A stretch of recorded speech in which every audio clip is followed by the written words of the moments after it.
Il y a énormément d'erreurs qu'on fait concernant notre santé. Des fausses croyances, des préjugés, des choses qu'on nous a racontées. Et ça en permanence dans notre vie. Aussi bien sur des choses quand on fait du sport par exemple, ou alors dans notre mode de vie quand on travaille toute la journée, mais aussi dans la vie quotidienne lorsqu'on bouge par exemple, lorsqu'on fait ses lacets, ou même lorsqu'on fait du sport et qu'on reste en mouvement. Comment gérer une douleur, comment gérer une posture, qu'est-ce qui est grave, qu'est-ce qui ne l'est pas. Bref, on va voir ensemble les 3 grandes idées reçues que vous avez sûrement sur votre corps qui vous empêchent de bien bouger, qui vous entraînent des douleurs et qu'on va ensemble déconstruire dans cette vidéo. Le point numéro 1, ça va être un petit peu votre gestion de la douleur. Alors, attention, la douleur n'est pas corrélée à un état de gravité de la lésion ou à même l'état d'un tissu. C'est-à-dire que quand vous avez mal, en fait, ça veut rien dire. La douleur n'est qu'un message que votre corps vous envoie. Si vous avez extrêmement mal, c'est pas pour autant que c'est grave. Si vous avez mal, c'est pas pour autant que votre corps est abîmé. Je vous explique. Quand on a une douleur quelque part, j'ai une douleur à l'épaule par exemple, tous mes patients au cabinet me disent « Ah là là, Aymeric, c'est ma tendinite qui revient ». Quand j'ai une douleur au dos que je connais et qui finit par revenir, les patients me disent « Ah là là, Aymeric, c'est mon arthrose, c'est ma hernie discale, je me suis fait mal, je me suis blessé ». Non, aujourd'hui, on le sait, ce n'est pas parce qu'une douleur apparaît quelque part que forcément l'état de vos tissus ont changé. Le problème, c'est qu'on ne peut pas vraiment faire d'études comme ça. On ne peut pas vous faire une imagerie juste avant et juste après avoir mal parce qu'il faudrait que volontairement on vous fasse mal. Et ça, niveau éthique, c'est pas toléré. Mais par contre, on peut faire l'inverse. On peut regarder les images de gens qui n'ont pas de douleur et les comparer aux images des gens qui ont des douleurs. Et bien très souvent, il n'y a pas de différence. Pour ça, pas mal d'études ont été faites, par exemple des études sur les épaules où on prenait des gens qui n'avaient pas de douleur d'épaule, on leur faisait faire des imageries. Qu'est-ce qu'on trouvait? Des tendinites, de l'arthrose, des bursites, plein de choses qui en théorie sont douloureuses mais ne l'étaient pas chez ces gens. Même chose sur les lombaires, on a fait des imageries chez des gens qui n'avaient pas de douleur de dos. Qu'est-ce qu'on retrouve? De l'arthrose, des hernies discales, des disques écrasés, des pincements, plein de petites choses, mais les gens n'avaient pas de douleur. Qu'est-ce qu'on tient de tout ça? Ça va juste nous permettre de dédramatiser une situation. Lorsqu'une douleur apparaît, ne vous dites pas forcément « je me suis fait mal, je me suis abîmé ». D'ailleurs, dans le milieu du sport, le consensus est que lorsqu'une douleur apparaît sans traumatisme, donc je ne me suis pas pris un collègue au rugby dans les genoux, j'ai pas pris un ballon en pleine tête ou je ne me suis pas fait boxer, si la douleur apparaît, on ne parle pas de blessure. Spontanément, nous, on se dit « je me suis blessé ». Non, dites-vous, la douleur est apparue. La douleur n'est qu'un message de notre cerveau. Pour vous la faire très simple, si je viens piquer, je stimule un récepteur qui envoie derrière, via un nerf, un message au niveau de mon cerveau interprète ce message et va décider si oui ou non il me dit il y a une douleur. Donc déjà il y a beaucoup d'éléments, le récepteur, tout le nerf au niveau du trajet et la manière dont le cerveau interprète. Un exemple que moi je donne souvent à mes patients au cabinet, c'est imaginons là je vous tire une balle à travers l'écran dans la jambe. Je ne sais pas comment je fais. Qu'est-ce qui se passe? Déjà, vous n'allez pas vous abonner à ma chaîne, donc pensez à le faire si ce n'est pas encore le cas. Mais surtout, vous allez avoir une grosse douleur et vous allez m'en vouloir. Maintenant, au même moment, un lion apparaît. Qu'est-ce qui se passe? Vous ne pensez pas à liker la vidéo, donc faites-le. Mais surtout, vous n'allez plus du tout penser à votre douleur dans la jambe et vous allez taper le sprint de votre vie. Est-ce que l'état de la jambe est le même? Oui. Est-ce que la manière dont vous avez ressenti la douleur est différente? Totalement. Le cerveau s'est dit, là, on part sur un mode d'urgence, on oublie le message douloureux, on s'en occupera plus tard. Cavale, derrière, je t'expliquerai que tu as un truc à cicatriser dans ta cuisse, mais là, pour le moment, il faut sauver ta peau. Donc là, vous venez comprendre que globalement, il y a énormément de choses qui vont influencer ou non une douleur. Ça va dépendre de votre environnement, ça va dépendre de vos croyances, ça va dépendre de votre état général. Un exemple qui cette fois ne concerne que moi. À titre personnel, si vous me suivez depuis longtemps, vous le savez, j'ai eu un problème de hernie discale avec une sciatique dans la jambe qui m'a duré très longtemps. Je n'ai quasiment plus aucun problème. Par contre, si je prends une énorme cuite, que je dors très peu et que je fais la fête, le lendemain matin au réveil, vous pouvez être sûr que ma douleur se réveille. Est-ce que l'état de mon dos a changé?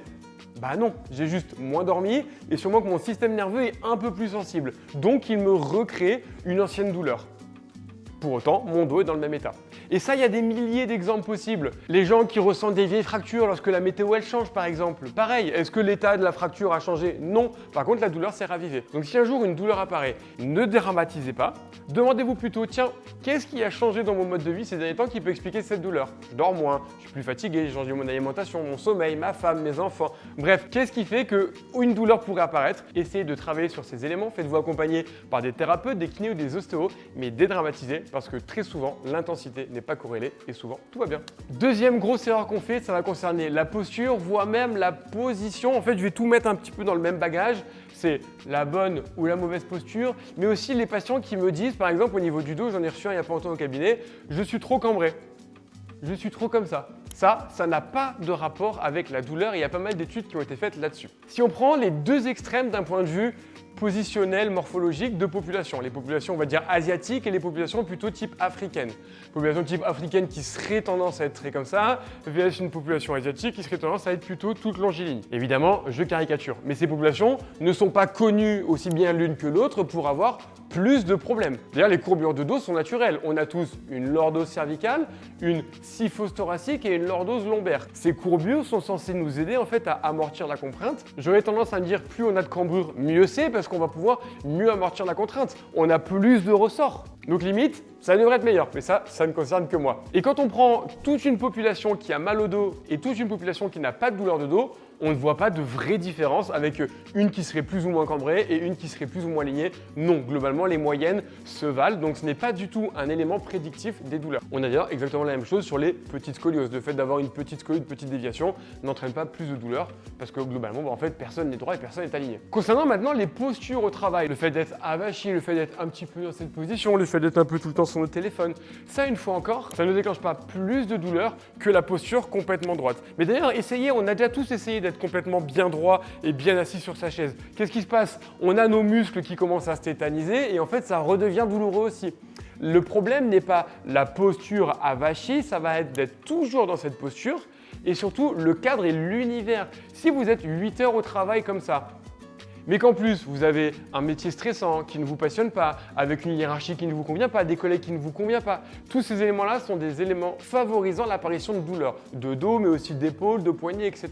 Et c'est sûrement tout cet univers avec le fait que vous travaillez 8 heures, que vous êtes peut-être un peu sédentaire et pas sportif, qui va vous redéclencher des douleurs plutôt que la posture en elle-même qui est mauvaise. Est-ce que soulever 20 kg par exemple, bon peut-être pas pour moi, mais bon on va prendre 5 kg, régulièrement est mauvaise? Non. Par contre si je le fais 8 heures par jour, tous les jours, ah bah évidemment, je vais avoir des douleurs de coude. Est-ce que faire des squats chargés est mauvais? Non, le faire 8 heures par jour, tous les jours, sûrement que je vais avoir des douleurs quelque part. Donc, la posture n'est pas mauvaise, mais ça va être l'environnement de cette posture, le fait de ne jamais la changer, de mettre toujours les contraintes dans les mêmes tissus, avec derrière le mode de vie qui sera sûrement le déclencheur de vos douleurs. La troisième erreur pour votre santé qu'il va falloir éviter, c'est lorsqu'un problème apparaît, ou plutôt lorsque vous cherchez une solution, de vouloir forcément copier quelque chose qui a marché chez un ami, chez un membre de votre famille, chez une connaissance ou sur une vidéo YouTube par exemple. Eh bien c'est très simple parce qu'on est tous différents. Par exemple, on a tous déjà entendu « va voir mon ostéopathe, moi il m'a soigné mon problème de dos, vous allez le voir, il vous fait la meilleure séance du monde et ça ne règle pas du tout votre problème ».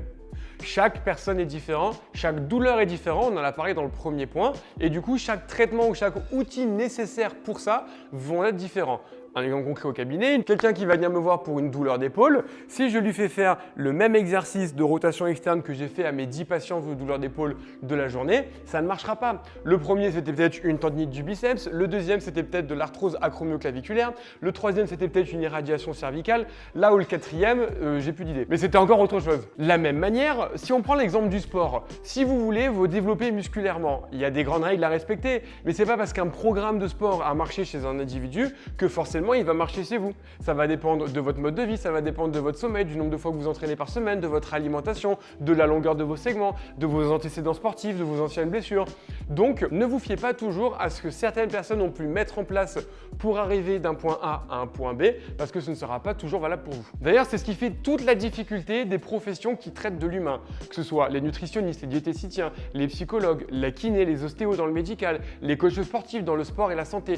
Tout le monde réagit de la même manière. Il y a des grandes guidelines qui valent pour tout le monde. Faire un squat, ça va pas vous renforcer les doigts, ça va plutôt vous renforcer vos jambes. Un déficit calorique, ça va pas vous faire prendre du poids, ça devrait plutôt vous en faire perdre. Bouger régulièrement dans la santé, ça va pas vous rendre malade, ça va plutôt vous rendre en bonne santé. Donc il y a des généralités valables pour 100% de la population humaine. Les animaux, je n'y connais rien. Mais lorsqu'il y a une douleur qui apparaît, lorsque vous avez un problème ou lorsque vous avez un objectif, ne vous fiez pas toujours à ce qui a pu marcher sur des amis ou alors sur des on m'a dit que, il paraît que, ou alors malheureusement ce que certains médias comme la télé peut des fois diffuser parce que vraiment moi des fois quand je regarde la télévision je me dis mais on est encore à des années-lumière de ce qu'on connaît aujourd'hui du fonctionnement du corps humain parce que toutes ces connaissances évoluent régulièrement. Moi je vous dis souvent, si je suis kiné-ostéopathe, ça doit faire plus de 10 ans que je suis diplômé aujourd'hui, il n'y a quasiment plus rien dans ma manière de travailler qui correspond à ce que j'ai appris en école de kiné. Et encore moins en école d'ostéopathie parce que les connaissances ont évolué. Donc, faites-vous accompagner, faites-vous aider, trouvez des gens qui vont vous faire des bilans spécifiques à vos besoins, à vos objectifs et ce sera beaucoup plus efficace pour pas perdre de temps, pas tourner en rond, mais surtout avoir des solutions. J'espère que cette petite vidéo vous a plu. Si c'est le cas, pensez comme mettre un pouce bleu, mais vous l'avez déjà fait quand je vous tire une balle dans la jambe. Vous vous êtes déjà abonné. Si vous avez des questions, vous les mettez dans les commentaires. Si vous voulez une suite à cette vidéo, parce que des idées reçues comme ça, il y en a énormément. C'est très simple, il suffit de parler à nos grands-parents et vous en aurez plein. Dernier point, un livre qui m'a aidé à créer cette vidéo, c'est des livres de deux amis, Cerveau musclé et Touch of Science. Si ça vous intéresse, je vous le mets juste là. Allez le lire, il est extrêmement intéressant. Il déconstruit énormément d'idées reçues basées sur la littérature scientifique. Donc, allez le chercher.